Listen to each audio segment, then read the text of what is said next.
Warud police station हद्दीतील एकलविहीर येथील परमेश्वर कवडेती यांच्या घराला 16 एप्रिल रोजी सकाळी अचानक भीषण आग लागल्याने या आगीत घरातील सर्व साहित्य जळून राख झाले आहे। प्राप्त माहितीनुसार कवडेती यांच्या घरचा स्वयंपाक आटपून घरचे शेती कामाकरिता घराला कुलूप लावून बाहेर पडले होते। शेती कामाकरिता निघून गेले त्यावेळी स्वयंपाकाकरिता असलेल्या चूलमधील काही विस्तव शिल्लक राहिल्याने त्याने पेट घेतला असावा व हवेमुळे त्या विस्तवाचे तिडके उडाल्याने ही आग लागली असावी असा अंदाज व्यक्त केला जात आहे। या आगीबाबत परिसरातील नागरिकांना माहिती कळताच सर्वत्र आरडाओरड सुरू झाली, तेव्हा या घटनेची माहिती वरुड पोलिसांना देण्यात आली। पोलिसांनी तात्काळ वरुड नगर परिषद अग्निशमन विभागाला माहिती देताच अग्निशमन विभागाने घटनास्थळी धाव घेत 1.5 तासाच्या शर्यतीच्या प्रयत्नानंतर आगीवर नियंत्रण मिळवले,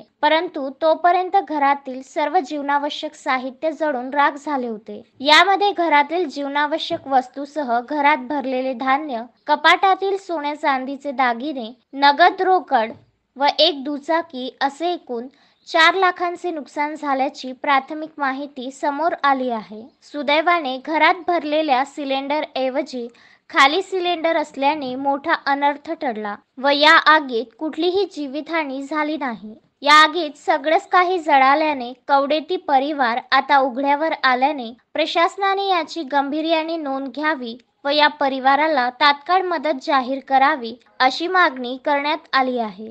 तुषार अकर्ते, विदर्भ न्यूज, वरुड।